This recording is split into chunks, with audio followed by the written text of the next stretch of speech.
Yeah, g'day everyone. Welcome back to the TryPod Live with Winny and Clarkey for our round 22 NRL preview, joined by my co-host as always, Winny. Great bounce back last week. Has to have you feeling great, mate. How are you going? Yeah, I am good, thanks, mate. It was a bit of a relief and a great feeling to go 4-1 last week on our best bets, win the mixed matchup as well. The Storm more than doubled up. Sorry, the Roosters more than doubled up the Storm. I think 250 odds on our mixed matchup. The same game multi, a shame that was the one game that was the best bet loser, so we didn't find a winner there. Your all or nothing as well came to an end, but I think we're going to give you one chance to reload. I think people enjoyed that. You did go 4 from 4 before succumbing last week.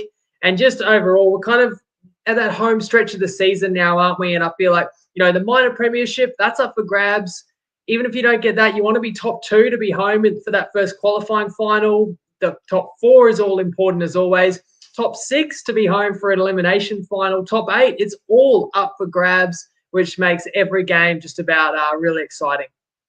Yeah, certainly. There's so many games that will prove pivotal where other seasons you kind of knew what your top 8 was, or at least, the most you were playing for was maybe a home final as opposed to an away final. But this year, every single game is as important as you like. I tell you what, let's jump straight into our best bets. We know that's what everyone loves the most. I'll go over to you first, and then I'll give my all or nothing afterwards. So without any further ado, let's roll back the curtains. What have you got for us in the way of best bets, mate? Okay, a couple of best bets to share. So on Friday at Tamworth, I'm going to play another mechanical bet as I did last week. This time it'll be a Rabbitohs first half line. So it's -10 at $1.90. But to achieve that, you put 56% on -9.5, $1.78 on Sportsbet. There's nothing really stopping you just making that your best bet. But for our tracking, $1.78 doesn't cut it. So we get $1.90 by 56% on that, and the remaining 44% taking a little more risk, going -10.5 in the first half with the Rabbitohs. If they win 11 plus, we win that bet. If they win by 10 exactly at halftime, money back, and a single-digit lead at halftime, or don't lead, we lose. But I find certainly no Rabbitohs lead very hard to envision. But I think there's no more mucking around for Souths. They've got everyone back. I trust that is likely to be the case. And it doesn't really matter what the Tigers can produce, even if Luke Brooks is back. They can't match it with South Sydney. And I think the Rabbitohs won't muck around, at least in the first half. I could see them just blowing the Tigers away. And then my second best bet is the Knights, who are playing the Raiders in Canberra on Saturday afternoon, playing their team total over 18.5 at $1.80, best price 365. And in a daytime game, I really like the Knights attack. And I'm just going to keep going back to that well. I've gone over their team total last 3 straight games. And I think they could have actually, had they been more ruthless, put on even more points against the Storm. Certainly if they kicked a few more goals, they would have as well. And I could see them doing that against Canberra, whereas the Raiders are a strong side, pretty close to full strength, but they've got to come back from a trip over the Tasman, and they've got to rebound and get their focus on their next opponent quick smart, because it was a tough manner that they were dealt that defeat after fighting all the way back last week. And look, the Knights come in, I think, are equally as good as Canberra. I'm going to make the case when we kind of get into our breakdown. So I think the Knights can kind of score 20 plus in this game. And I actually am going to pick them for the outright win in that one. I'll tell you what, I like both of those bets. While you were talking there, I looked up the Knights, who most people would argue have underperformed this year, and I'd agree with that. They're still averaging 24 points this year, 7th in the competition. So certainly, coming into form, that does seem like a lot of value in that bet there. I've typed out my all or nothing challenge there. I'll just put it through as a comment if you want to bring that one up on screen. Went away from the straight head-to-head bets this week. I'm going to go $2.30. Get us some good odds to get us back on track there. So I've gone Rabbitohs 13 plus, which, if we're to believe your best bet is on, which I think it is there, you'd think they'd score at least a try or so in the second half there. And Cowboys over 4.5 tries against my Titans. First time I've ever really offered a tip or a bet against my side, the Titans. But I do think that is pretty good value there, realistically, taking my bias hat off. So those are our best bets this round. But of course, we're going to go through and break down the whole round, go into the games a little bit deeper and tell you why we're going certain ways. Before we get to our preview and breakdown, Let's hear from the CEO of TopSport, Tristan Merlehan, with some exclusive market insights.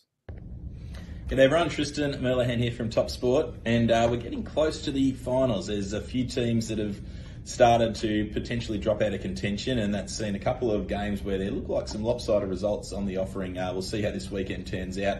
Last weekend, just looking at how things panned out, there was a big move towards the Broncos, primarily when Latrell ruled himself out. They obviously won quite comfortably.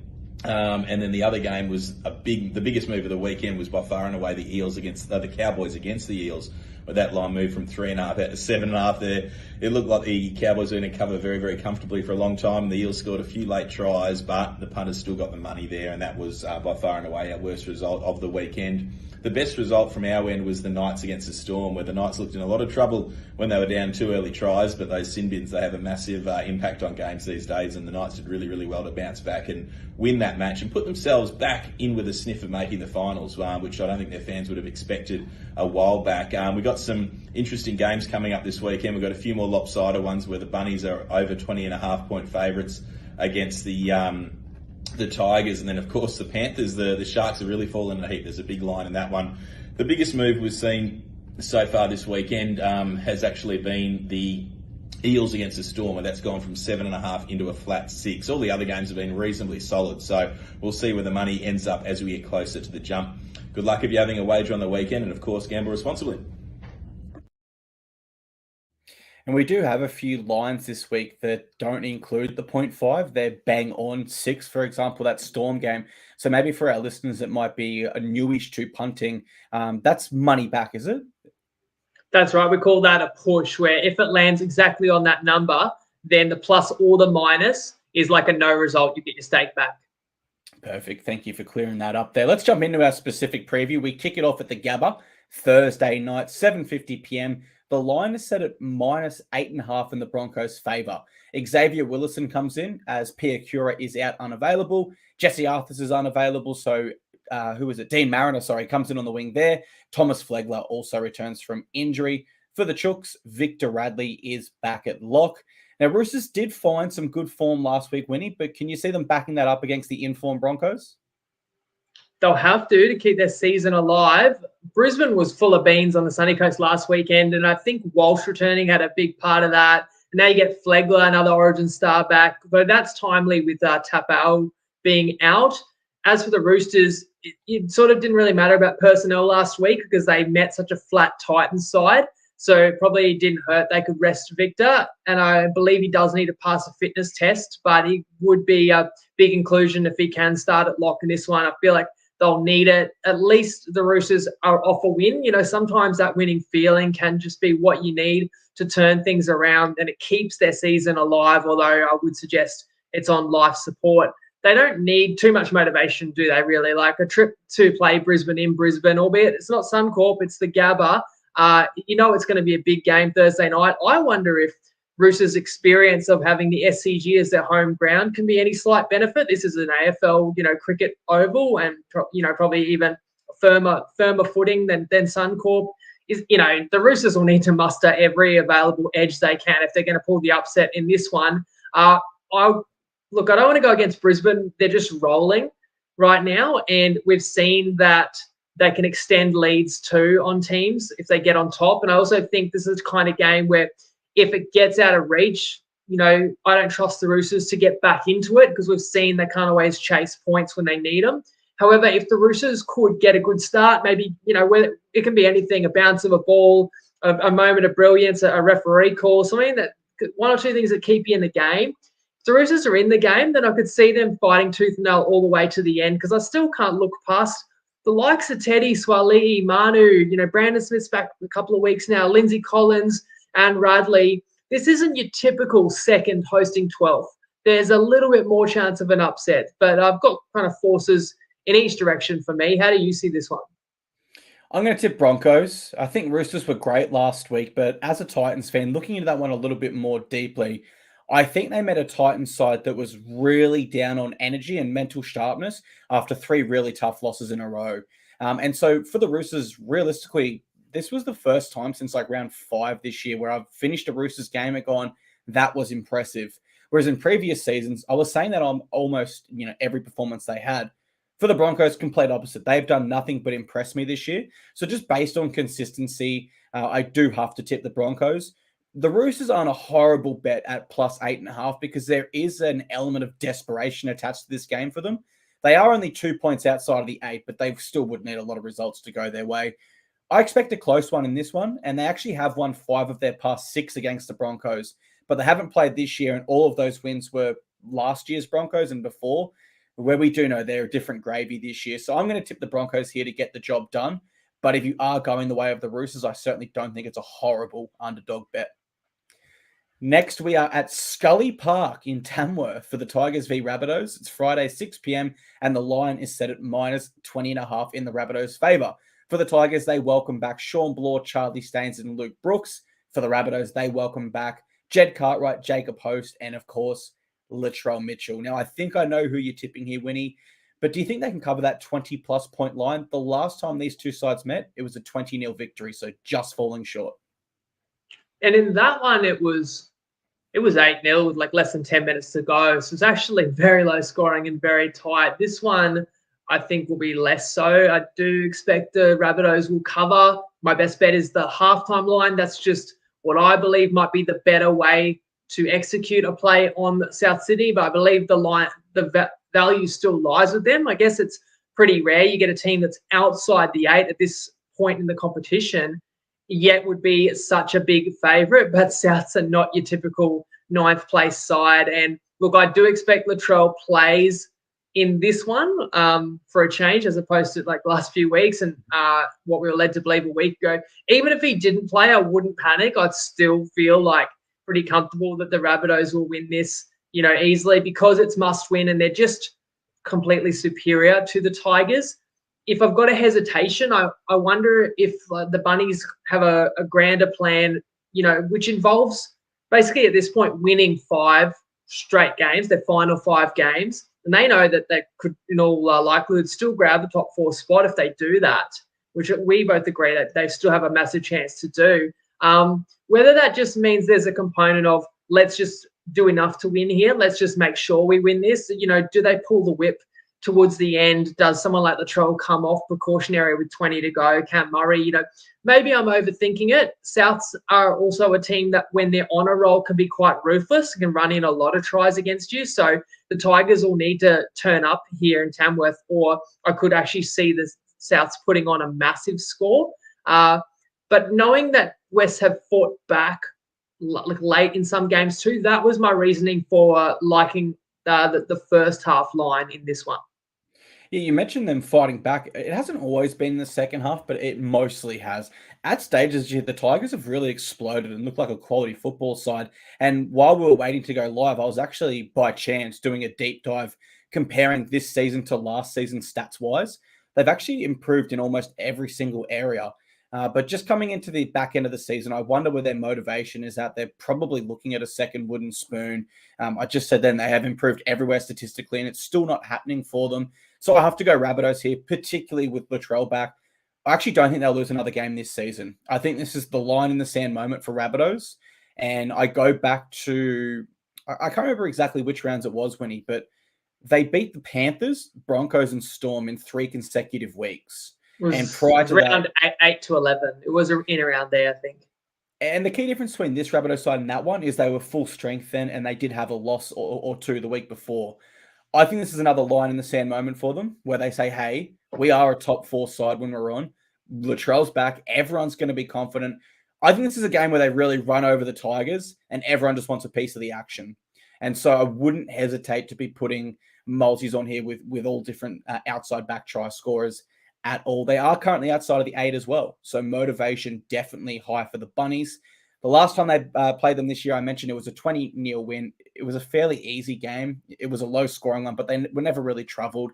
This time, I think they go on with it. I think they put a big score on the Tigers, who are conceding, you're not going to believe this one, an average of 7.5 tries per game in their last 4. When you're conceding 7.5 tries per game, the Rabbitohs are not the side you want to be coming up against with Latrell Mitchell back and ready to rumble. Storm v Eels, Marvel Stadium in Melbourne. Where Friday, 8 p.m, the line is set at -6 in the Storm favour. Marion Seve and young Tonomapea are their new centres. That's because Remus Smith and Justin Olam are out, as is Tarek Sims and Nelson Arsofa Solomona, slightly, alleviated by the return of Elias Katoa. For the Eels, they're without Sean Lane, and Joey Lussick, their midweek recruit, is immediately into their side via the interchange. I actually think this line should be a lot closer in this one. I really do. Do you see it that way as well? No, I think the line's fair, but I definitely think it could be a close game. I just think that you have to respect some elements of what Melbourne might be able to do this week. I mean, coming off a loss, but mind you, both teams are coming off a loss, and I feel like Melbourne's really jeopardised their ability to maybe finish in the top four, though they still do control that destiny. And of course, Parramatta, where they sit on the ladder, every loss jeopardizes potentially a spot in the finals. So it makes this a great game for us on Friday night. So in that regard, I think it could be a really enthralling encounter. So I can understand people liking kind of the plus. And I think Tristan said this is one of those lines where people have come for the underdog and it has crunched in a bit. And last time these sides met, it was Golden Point. Let's not forget that was the opening game of the season. In fact, in Melbourne were victorious, but this will give you an idea how close the competition is. If you flip that result, and do believe that Parramatta had a late lead in that game. You flip that result, Melbourne wouldn't be fourth right now; they'd be eighth. They'd be lower than Parramatta, And they won that, as I said, in Golden Point. So it shows how tight the competition is, but also how valuable 2 points are, especially when you're up against someone else who's also a top 8 side. Nelson is that significant loss, but you mentioned Katoa would mitigate that. However, I'm looking at Melbourne's outside backs. I'm seeing Remus Smith is out, and you still choose to drop Justin Olam. So brand new centre pairing, as you said, Seve and Tonomapea. However, for the Eels, losing Sean Lane is a big loss, and I think the line is fair because, I've mentioned Dylan Brown multiple times, so that's a loss there. But I just keep thinking, if RCG didn't get himself suspended, that could really be damaging for opponents. He's just the type of player that would tip the scales in Para's favour in terms of the forward battle, and they'd love to have him in a game like this as they would have a week ago in North Queensland. So I actually think Para weren't bad against what is a scorching Cowboys side, whereas the Storm were pretty poor last week. In their eyes, they see it as being up 12-0 to the Knights and, letting in 5 straight tries. They got an absolute bake from Bellamy, and that's why I'm not going to play the converted try start with Para, because I could see Melbourne. I think they will win this, and I could see them, playing pretty well. But I'm also not as big a believer in Melbourne as other people are this year. So I don't think the line should be any larger either. That's why I probably had it about bang on. But you make the case for Parramatta. Yeah, it's an interesting one because I was higher on the Storm than you were. I thought they'd be top 4, so I should be tipping them here. And I do think if Eels are full strength, if you add Wiramu, Greg, Brown, RCG, Sevo, and Lane, and possibly Hodgson as well to this lineup, it probably is the opposite, line there. And you have kind of scared me off my tipper. I went back this year. The Storm have only lost back-to-back in rounds 2 and 3. And that was strangely to the Bulldogs and the Titans, which you would not expect them to do. Look, I'll stick with my bold tip, even though you have scared me off it a bit. I'm going to go the Eels. I think both sides will be desperate here, so it will be a close, awesome contest. And there has been some beauties between these sides in recent games. The Eels looked noticeably flat last week, but I do give a lot of credit in that to the Cowboys. They are in season best form, and I think right now, realistically, Panthers are probably the only team I would tip against the Cowboys. That's how red hot they are running at the moment. So I am willing to give Eels another chance here, especially against a Storm side that is down on troops. They are missing some players as well, as are the Eels, largely mitigated both ways. I suppose you could make that argument there. They played in round 1. I don't read into it too much, Winnie, just because the Storm's round 1 record is absolutely insane.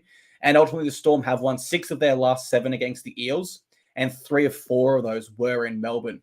So I'm going against everything I love here. I never underestimate the Storm. I never like to take them in back-to-back losses, and the stats say they should win. Just got a gut feeling about the Eels in that one. I'm going to stick with it. Saturday, 3 p.m., it's the Raiders v Knights at GIO Stadium. The line is set at -3.5 in the Raiders' favour. For the Raiders, they've got no changes to their lineup. Knights, Daniel Saifidi is out, so Jacob starts and Brodie Jones joins the bench. And Knights have found some serious form this year, and it seems you think they're going to go on and beat Raiders here. Yeah, in fact, let me just rattle off all the bets I was considering, because people probably just think, I figure out who I like, and then I get my bets, and then they're going to win or lose. But it's like on any given week, on any given match, there could be multiple different angles and multiple different plays I toss up. And which ones I pick, I always believe is, my heart of hearts, what's the strongest chance of winning. But it can all turn, like the results can vary pretty dramatically just based on which market I ultimately choose. So for the Knights, I said I like them as an underdog here. One option, I couldn't find any 4.5s out there, but 2.5 at $2.02 plus money is available on Dabble. I looked at the plus half a try on 365, and that's $2 odds, thinking the Knights, don't always kick their goals. So take the try handicap. I also looked at Knights over 3.5 tries, $1.83, $1.82 on Ladbrokes Neds, thinking in a daytime game, they're probably going to get 20s and they're probably going to need more than 3 tries for that. But I landed on over 18.5 because I think if the Knights score over 3 tries, I know a week ago they had 18 on the board and it was 4 tries. But if they score 4 tries, I'm going to bet they'll kick 50% conversions. And you can win over 18.5 with 3 converted tries, of course, and a field goal. And, this is the type of game that could go down to the wire. The Raiders have done nothing but play close games when they've won, and even last week when they lost. So that's why I ultimately landed on the team total over as my angle. Saifidi is missing. Other than that, the Knights are pretty much full strength. Admittedly, so are the Raiders. And my first question I ask myself is, who's the better team? And I'd be prepared to argue they're very evenly matched, very equivalent. But it is funny when you look at the ladder, you see, the Raiders many spots higher, 5 points higher. But when you look at, plus minus, the Knights are far superior. And really, the Raiders have won more games than they should have when it's been a very narrow margin. And the Knights are the opposite, have probably let some close ones slip. So you flip a result here or there, and these sides wouldn't be split too far on the ladder either. I mentioned it at the top, I think, like Ricky comes out blaming the referees after that tough loss in New Zealand where you came back from the death for the chance to win. And those losses do hurt. They're not easy to get over. It involved, one of the longest road trips you can make, or not a road trip, a plane trip. You got to come back and dust yourself off and turn your attention to a surging Knights side that's riding high, that hasn't tasted defeat in over a month. I know that the Knights have got people's attention covering the line 3 straight weeks. So, look, it does build into the line. If this game was played a fortnight ago, this line would be a bit higher. But I think it's justified because I really think this side is playing their best footy. It's on the back of Ponga, who is honestly petrifying defenders when he has the ball. And the Knights have many avenues with a lot of outside backs playing kind of career best footy to find points. Whereas when I watch the Raiders, like Jack White, and I'm a huge fan of him, he's not quite the same player he was in, say, 2019, even through to 2022. I know he has a Dally M and a Clive Churchill in that period of time. And I even wonder if part of his reason to go to Souths is him acknowledging that he can't carry a team to a premiership. He needs to team up with some other stars. So when I look at it like that, I actually have more confidence the Knights can find a try or 2 when they need it, as well as the fact that when it comes to defence, the Raiders may be a slightly better defensive side, but Newcastle's season's on the line as well. So there should be equal desperation. We'll see how it all shakes out. Newcastle theoretically could drop one more game this year and still scrape into the 8, but they don't know that. They can't have that mentality. They're going to want to keep this streak going. So I really saw it as a coin toss, and I will tip the Knights for the upset. I know people always ask me, for a tipping comp, who would I go? I'll go Newcastle. And I think if you're in a comp where you need to make something happen, you're a little lower on the table where you want to be, this is a really good upset candidate that most other people might not have, but I think has a really solid chance of getting up. Who do you like in your in the town that you reside in? Yeah, I see it pretty similar. It's so close and hard to tip because the Raiders just find ways to win this year, but they don't win in impressive ways. And to that point, I've got the ladder up next to me here. They've scored 396 points this year. The Knights have scored 433. Knights have only let in 383. Raiders have let in 452. So the Knights are positive 50. The Raiders are negative 56. Of course, their largest win margin this year is 10 points over the Dragons. But I'm going to tip Raiders here. I haven't been as high on the Knights as you have been this year. And they have just fallen outside of the top four. So I think that the adversity in that will be enough for Ricky Stewart to kind of galvanize them and pump them up and give them a little bit to play for here. The Knights did beat them early this year, 24-14 in Newcastle, and they are making a really solid push towards the 8. But as the ladder shows me here, they are 2 from 6 in away games this year, 6 from 3 at home. So the Knights are struggling a little bit on the road. I'm going to go Raiders here, but a win here for the Knights seriously changes how I view them this year, and particularly in that run home. But ultimately, the Knights have only won 1 of their past 6 in Canberra, and Hudson Young has scored a try in the last 4 games in a row against the Knights. I don't know if you guys remember, there was that grubber one, which he scored to win the game, which was awesome. So if I've got to make a play here, I don't mind Raiders head-to-head and considering Hudson Young anytime try scorer, but it sounds like we've also got a mixed matchup play on this one, Winnie. That's right. 2 best bets this week. So I'm going to try and build the best bet into those games where I see the edge. And this one, I got a little bit creative, but I really like it. Souths at the 60-minute mark to have more points than what the Raiders finish up on. And that's a double up. That is $2 odds. Max stake 200 on Toppy. You can have, our promo code's TP Live. And my justification is that Souths, most likely going to blow out West Tigers. But how many points will Souths end up with? Well, I think they could end up with a really big number. But their team total set at 34.5. So how many will they have at the 60-minute mark? You'd think about 3/4 of that, which would be about 26 points. The Raiders over-under, depending where you look, is 23.5 to 24.5. So that's where I think we've got that little edge. We're better than 50-50. That's how I see it. But we do lose in the event of a tie, which is why it's priced that way. But I also think we avoid the scenario that I outlined before of Souths easing up, of Tigers fighting back late. We don't have to worry if Latrell comes off early, anything like that.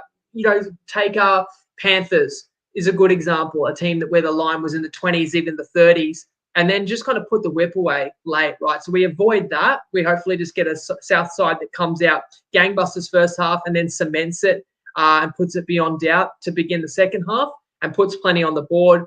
And then Raiders under is because I think the Knights might pull the upset there, and I think those are 2 sides with top 8 hopes that are both fighting hard, that have both got plenty of energy at this point in the season. And so I think that even if Souths haven't put it beyond doubt, the Knights will make Canberra earn their points a lot more so than West will with South Sydney.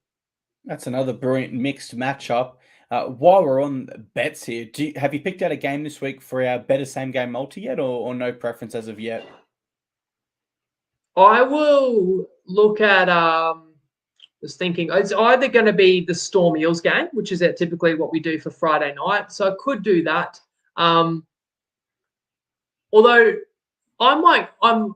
you're going to have to stay tuned. I'll let people know Friday, because I'm also thinking maybe I'll go early Friday game just because I like South so much. Or I could even push it to Saturday, in which case it would be this game. So I'll let people know. I'll definitely have a same gamer so you can give people the heads up.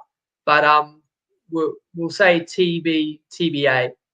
Okay, TBA for now, so stay tuned to the TryPod socials and my socials as well. But don't forget, every single week we will be cooking up a same game multi for one game or another, thanks to Better. And our Better sign-up link is in the show description here live, and if you're listening as a podcast. And of course, if you do sign up, make sure you message the TryPod page on Facebook. But before you jump on any bookie, think, is this a bet you really want to place? For free and confidential support, call the number on the screen or visit the website. And if you're listening as a podcast, that information is also available in our description. Stay tuned to the socials for which game we do exactly, but We do love our better same game multis. Let's move on to the 5:30 p.m. game on the Saturday. It's Dragons v Manly at Wynn Stadium in Wollongong. The line is set at -6.5 in Manly's favour. They are without Josh Aloiai and Taniela Paseka. Sipley and Lodge are their new starting props. For the Dragons, don't know too much of this guy. Winnie, I don't want to butcher the name here, but Connor Mulheisen makes his debut from the bench in place of where Moses Mbai would typically be. On paper, this does seem like an easy one to tip for Manly, especially given it's Daly Cherubin's 300th NRL game. But do you see it that way as well? Yeah. I mean, I think you have to tip Manly and expect that most likely win this. And I do lean their way in the line, like I considered it. I look at the Dragons, victorious in the Spoon Bowl. No major changes after that one. Seagulls, of course, pulled that solid upset win. Pretty lucky to catch Cronulla at such a turbulent time, and then also to capitalise on that great start where Cronulla's heads were spinning. And Manly piled on the points, as we know, built a 30-point lead, needed just about every one of those points in the end. They survived that late scare, but that play doesn't hurt the Seagulls because you get the win, you get that little scare, but that's just like things you can work on in training and take any complacency, out that can creep in after a big win sometimes.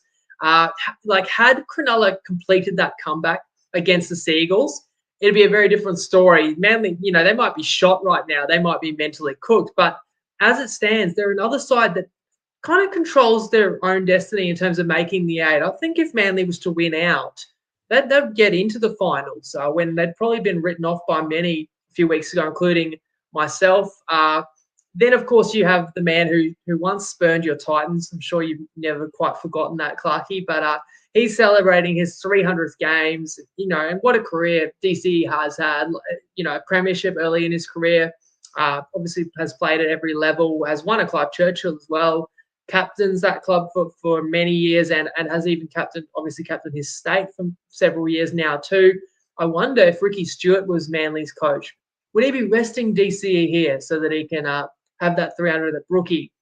You'd have to think probably not with as I said before, the season is on the line. And that's kind of similar to Newcastle, who play earlier on Saturday.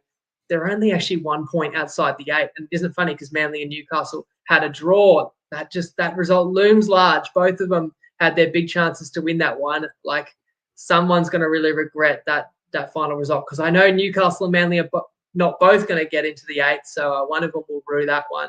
But in this game, I can't play the Dragons because I don't know what they're playing for. I do know they're at home. I understand like Paseka, Aloiai are key outs, but when you got Bullimore, Sipley able to come back and signing Lodge, it actually does provide a bit of cover. So the reason I left it alone was because I could see Manly trouncing St. George. It wouldn't shock me if St. George doesn't match the intensity, Manly could win big. They're another side that's a bit of they look good when the going's good. But if the Dragons want to play spoiler here, I also don't have a great deal of faith in Manly's ability to win and to win tough. So if the Dragons were to match it up with Manly, then they'd really have a fight on their hands for the 2 points. So it's kind of guess St. George's motivation is what you have to do to have a bet on this one, I think. All right, guys, hear me out. I'm tipping Dragons. And I know they haven't won back-to-back any time this year, but I think they go back-to-back with a win in Spoon Bowl last year. And you guys know I love milestone tips, especially big ones like the 300th game. It was enough to sway me to the Raiders at home when I thought the Warriors would win. What I learned from that is the 300th NRL game isn't always a positive. It is a big distraction off the field, and not so much this week because players are banned from speaking to media currently, but in normal circumstances and for Manly's inner sanctum, there is a distraction currently, and that is DCE's 300th NRL game. And often these teams can focus so much on that and the accomplishment of their captain in this case, and in the case of Jared Croker for the Raiders, that they forget they got to show up for 80 minutes and fight tooth and nail. So I do think they could get caught with their pants down here. And I don't want to get caught with my pants down tipping another game where it's someone's 300th. So I'm going to go the other way this time. Manly without their usual props in Josh Aloiai and Taniela Paseka. Don't downplay the importance of that either. They are both really important to a Manly side that is already really light on in the forward pack. Dragons have won 7 of their last 10 against Manly, and Manly have not won in Wollongong since 2003. They've actually only ever won once in Wollongong, and they've lost the 10 other times. So they have a horrible record when it comes to WIN Stadium, where we know the Dragons realistically have a good record there. So I think Dragons beat them here, and I think they make it back-to-back wins for the first time this year. But I also see the +6.5 line there, Winnie, and I just think a lot of what I just said there is a gut feel bet. There's probably not enough value there. It probably, with where these sides are both at this year, unless the bookies know something I don't, it feels like that line should be a lot bigger. So I probably won't put my money where my mouth is, if I'm absolutely honest with you all. But I am going to throw an official tip in there for the Dragons. And if I get it wrong, I'll be back here, egg all over my face in our recap show. Let's move on to the next. But I don't mind that line of thinking. I think in some games, you roughly know how it's going to play out, and those points could be valuable. So maybe an example is you might think that Parramatta can get an upset in Melbourne. But if you can get a +6.5, maybe you take that +6.5 because you feel like they can get the upset or they can play close. But with St. George, you're going, well, they're either going to turn up. And if they really turn up and rip in for their home fans and match Manly's intensity, as I said before, they can win. So if I know they're turning up, I'll take the $3 plus that's available. If they don't, then, Manly might be able to name their score. So it's a higher variance game. So I like it. So I think someone out there might like St. George a head-to-head at $3 plus, and somebody else out there might play, Manly 13 plus. And either one of them could win, actually reasonably easily. So it's one of those games where what you don't do is take like an extended alt line or anything short odds, because nothing's out of the equation. And we've seen that demonstrated in Manly last week, who we had one half they won 24-0, but in another half they lost 26-6, in the same game. They can be really hot and cold. And so that's why I think this game's hard to predict. And therefore, I'm not knocking, your upset pick there with the home dogs. Yeah, and because of those variables, I was just thinking then if I had to make a play here, I'd probably go like half a unit on the Dragons, just head-to-head. That way you're getting a bit of value and not risking your usual amount there. Because as you said, there is a big chance that they just wake up on the wrong side of the bed and don't turn up like they have so many times this year. And as you said, teams failing on the milestones, you didn't mention the captain of the Dragons. He played his 300th this year. They got pumped up in North Queensland, so maybe they can redeem Benny Hunt's 300th by spoiling his counterpart, Queensland number 7's milestone day at Winnie Stadium on Saturday. And from the outside looking in, it does seem like these milestone games this year at least have been distractions. I might actually do a deep dive into the stats after this and see exactly how many of 300 NRL games actually get won by the players' side. That'll be really interesting to look into. This one is an interesting game as well. It's the Panthers v Sharks at Bluebet Stadium in Penrith. It's Saturday, 7:30 p.m. and the line is set at straight -16 in the Panthers' favour. They are without Spencer Laniu with a knee injury, so Matty Eisenhuth comes into their side. And for the Sharks, we've got Wade Graham returning from his toe injury. Dale Finucane is out, so Cameron McInnes moves to lock, and Siosifa Talakai joins the bench. Another one that I look at, Winnie, it's simple to pick the winner in this one. Everyone's going to tip Panthers. It's just what makes sense. But does the Sharks with a 16-point head start tickle your fancy at all, or not really?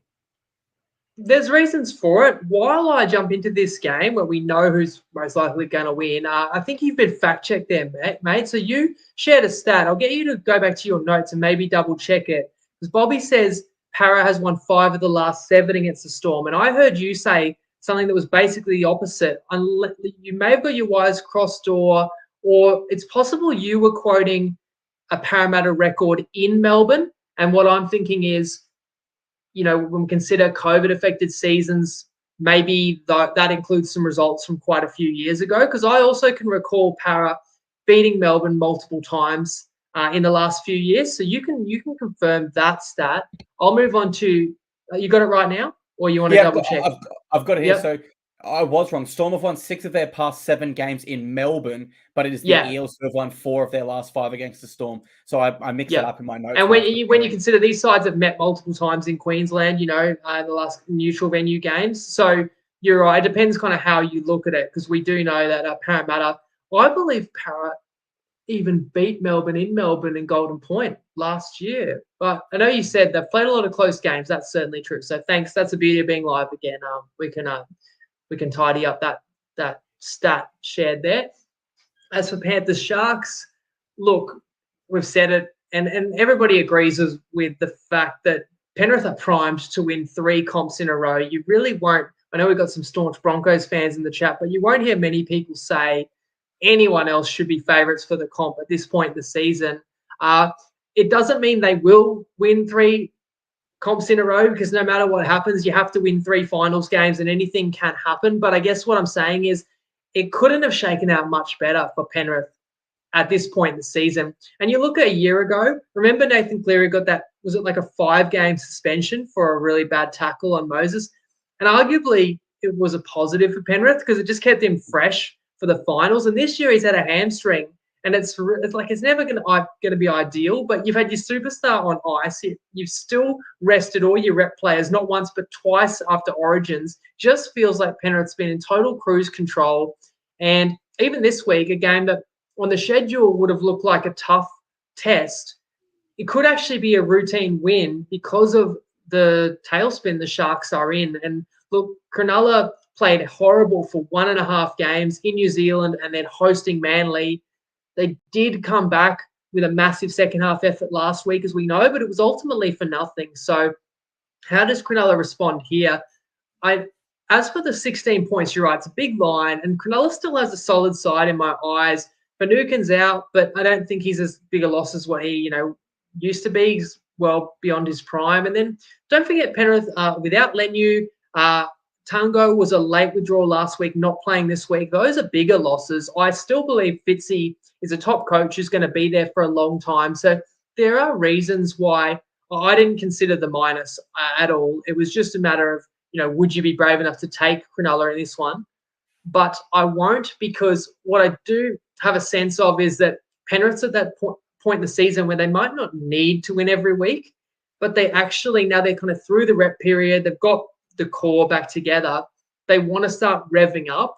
And if we think back to the hallmark of these Panthers sides that made the last 3 grand finals, either finished first or second on the ladder every year, they didn't just win games, they destroyed teams.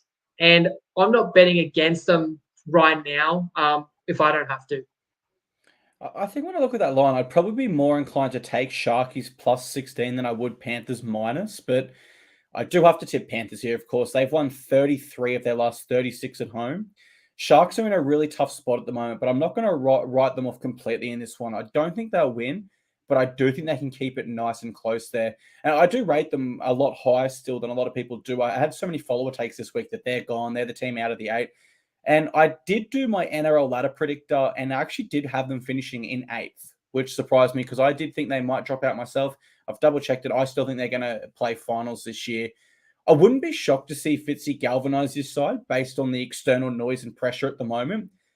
But I do think, I go back to round 14 when they versed the Broncos at home. I tipped them there, and I said, look, they're a quality side. They're coming off a bye.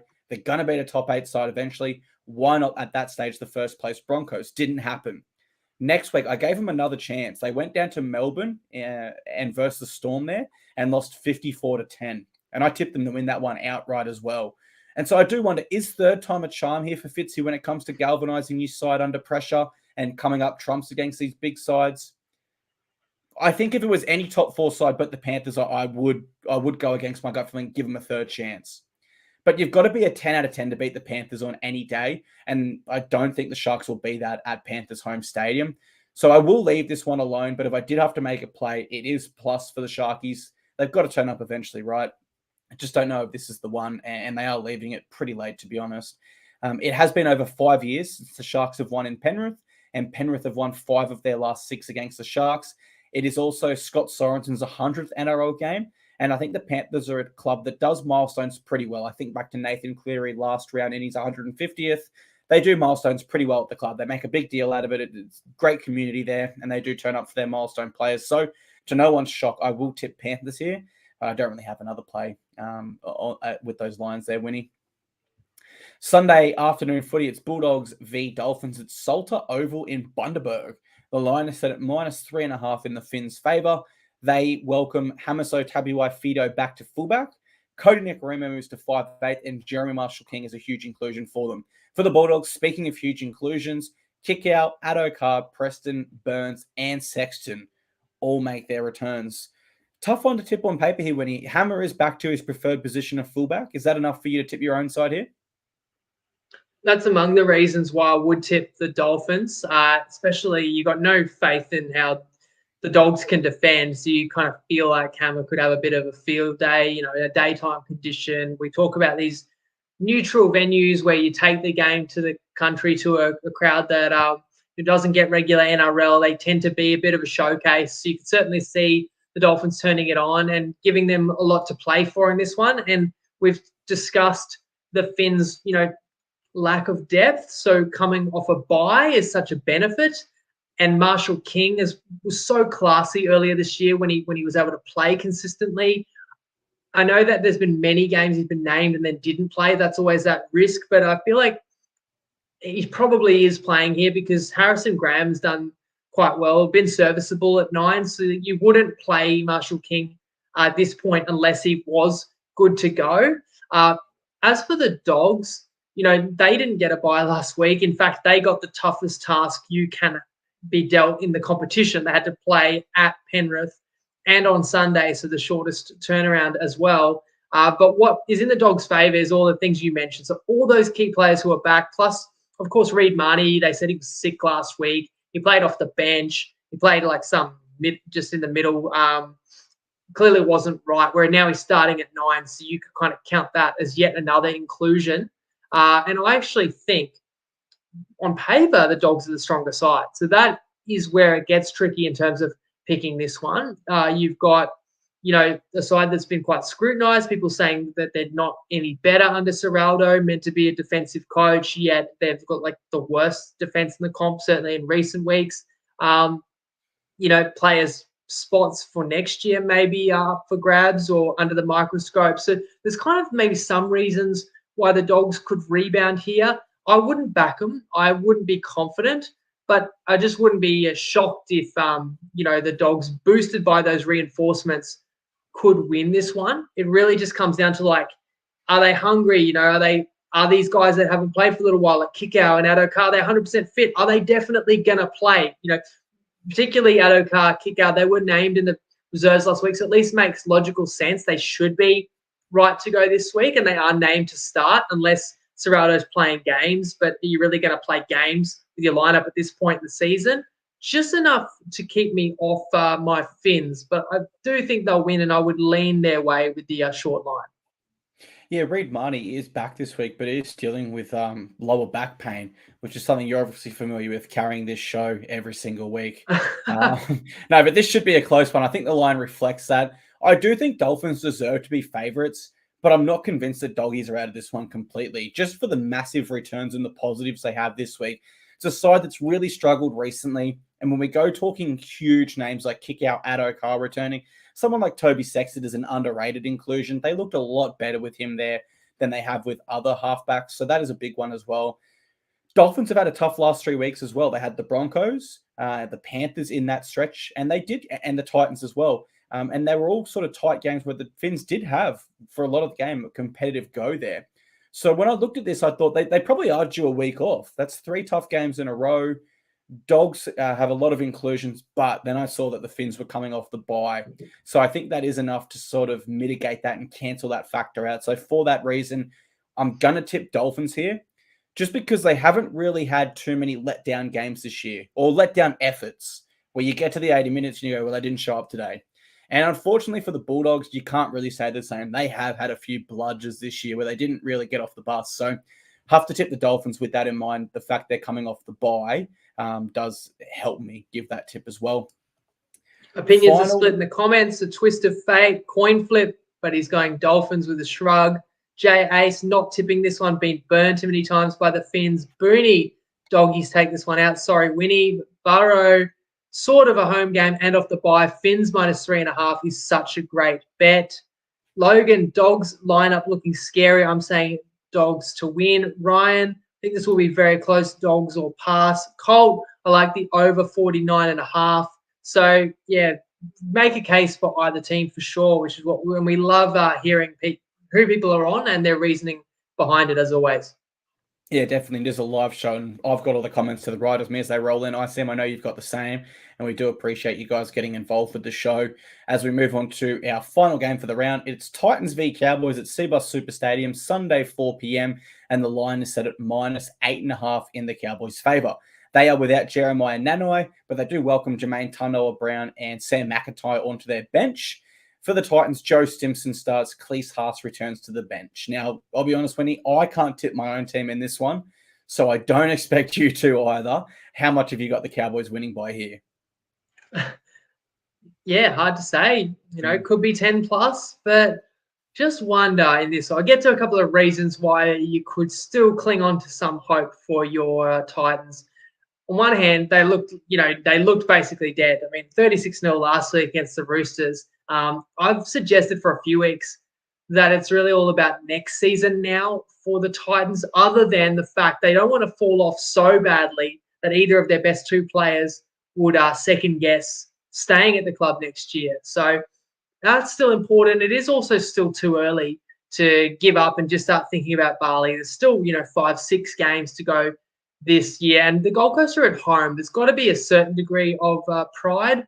On the other hand, if you're going to tip the Cowboys, how can I talk you out of the hottest team in the league? I did say on Sunday I kind of regretted not playing them as a best bet last week, although they only covered by half a point and they nearly missed out on that cover depending on whether Parramatta elected to kick a penalty. This week's a similar line. It's a similar level. Well, it's probably an even softer opposition. I guess you're flipping home to road, but no one's going to doubt Cowboys' ability to come in here and continue the winning streak, which is the biggest in the league, isn't it? I'm trying to remember the last time. 6 in a row. When did Penrith last lose? You know that? It's not your head. You can tell me. But that is right. The Cowboys have the largest active winning streak in the league. And they are another side that actually can basically make top 4 if they remain unbeaten. So you don't want to bet against the Cowboys unless you've got a really good reason. And the Titans don't have Tino. I mean, nobody got injured last week. At least that's a positive. The Cowboys will miss Nane, but it's probably worth saying, am I going to get this right? Fini Fuyaki, young, exciting replacement, comes from the bench, into starting back row. But that bench still has Taumalolo, just to remind everyone. And as for the Titans bench, it has a guy called Jaden Campbell. I think I've said enough times that he needs to be on the field, not on the bench. I know Jim Lenihan, the interim coach, clearly, doesn't watch the pod each week, Clarkey. You haven't put him onto it. But did he watch the game last week where Campbell was on the pine and they were down 36-0 when he came on?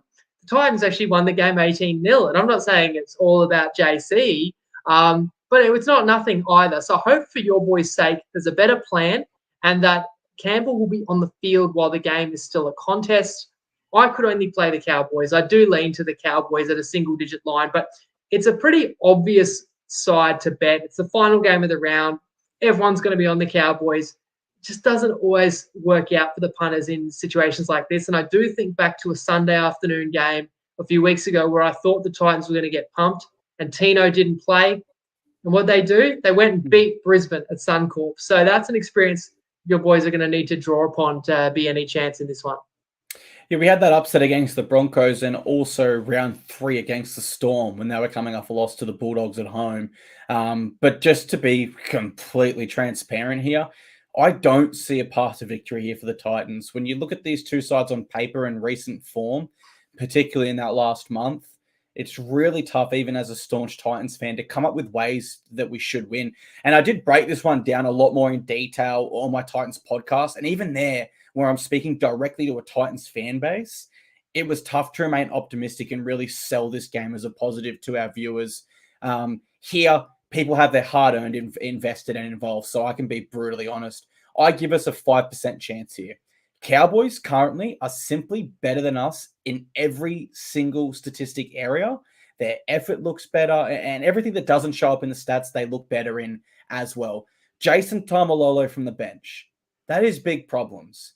He is, still an elite forward in this game that is going to come off that bench and really trouble the Titans.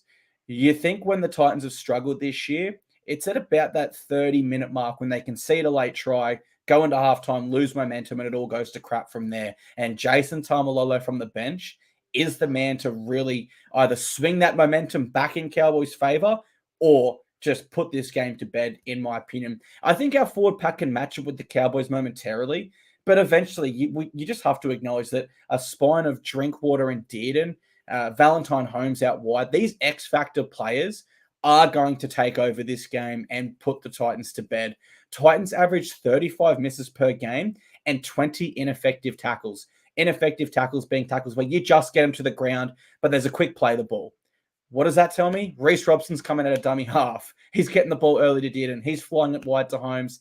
It just spells bad news. 55 missed or ineffective tackles against the most informed player in the competition in Scott Drinkwater. Even if 1/10 of the time he gets it right, that's 5.5 try-scoring opportunities the Cowboys should have here at minimum.